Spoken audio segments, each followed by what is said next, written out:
ಪ್ರತಿದಿ foundation ವತಿಯಿಂದ ಬೆಂಗಳೂರಿನ ಅರಮನೆ ಮೈದಾನದ ಗೇಟ್ ನಂಬರ್ 9ರಲ್ಲಿ ಉಚಿತ ಆರೋಗ್ಯ ತಪಾಸಣಾ ಶಿಬಿರ ಆರಂಭವಾಗಿದೆ. ಆರೋಗ್ಯ ಸೇವೆಗಳು ಪ್ರತಿಯೊಬ್ಬರಿಗೂ ತಲುಪಬೇಕು ಅನ್ನೋ ಉದ್ದೇಶದಿಂದ ವೈದ್ಯರ ತಂಡ ಸೇರಿ ಆಯೋಜಿಸಿರುವ ಈ ಬೃಹತ್ ಹೆಲ್ತ್ ಎಕ್ಸ್ಪೋಗೆ ಆರೋಗ್ಯ ಸಚಿವ ದಿನೇಶ್ ಗುಂಡೂರಾವ್ ಚಾಲನೆ ನೀಡಿದ್ದಾರೆ. ಪ್ರತಿಯೊಬ್ಬರಲ್ಲೂ ಉತ್ತಮ ಆರೋಗ್ಯದ ಬಗ್ಗೆ ಕಾಳಜಿ ಮತ್ತು ಜಾಗೃತಿ ಮೂಡಿಸೋದಕ್ಕೆ ಈ ಎಕ್ಸ್ಪೋ ಆಯೋಜಿಸಲಾಗಿದೆ.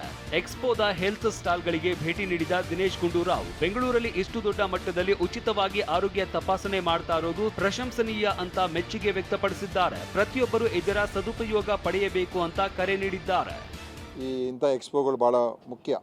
ಸೊ ಇದೊಂದು ವೇದಿಕೆ ಆಗ್ತದೆ, ಎಲ್ಲರೂ ಕೂಡ ಬರೋದು, ಸೇರೋದು, ಚರ್ಚೆ ಮಾಡೋದು, ತಿಳ್ಕೊಳ್ಳೋದು. ಇದರಿಂದ ಒಂದು ಆರೋಗ್ಯ ಕ್ಷೇತ್ರದ ಒಂದು ಉನ್ನತೀಕರಣಕ್ಕೆ ಕಾರಣ ಆಗ್ತದೆ. ಇನ್ನು ಸ್ವಸ್ಥ ಕರ್ನಾಟಕ ಥೀಮ್ ಅಡಿಯಲ್ಲಿ ನಡೀತಾ ಇರುವ ಎಕ್ಸ್ಪೋದಲ್ಲಿ ಬೆಂಗಳೂರಿನ ಪ್ರತಿಷ್ಠಿತ ಆಸ್ಪತ್ರೆಗಳ ನುರಿತ ವೈದ್ಯರು, ನರ್ಸ್ಗಳ ತಂಡ ಆರೋಗ್ಯ ತಪಾಸಣೆ ನಡೆಸಲಿದೆ.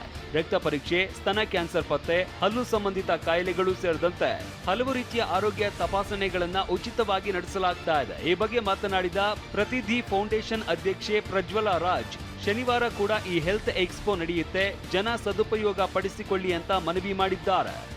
ಸೊ ಇವತ್ತು ಮತ್ತು ನಾಳೆ ನಡೆಯುತ್ತೆ ಪ್ಯಾಲೇಸ್ ಗ್ರೌಂಡ್ಸ್ ಗೇಟ್ ನಂಬರ್ 9ರಲ್ಲಿ. ದಯವಿಟ್ಟು ಸಾರ್ವಜನಿಕರು ಸದುಪಯೋಗ ಪಡಿಸಿಕೊಳ್ಳಿ.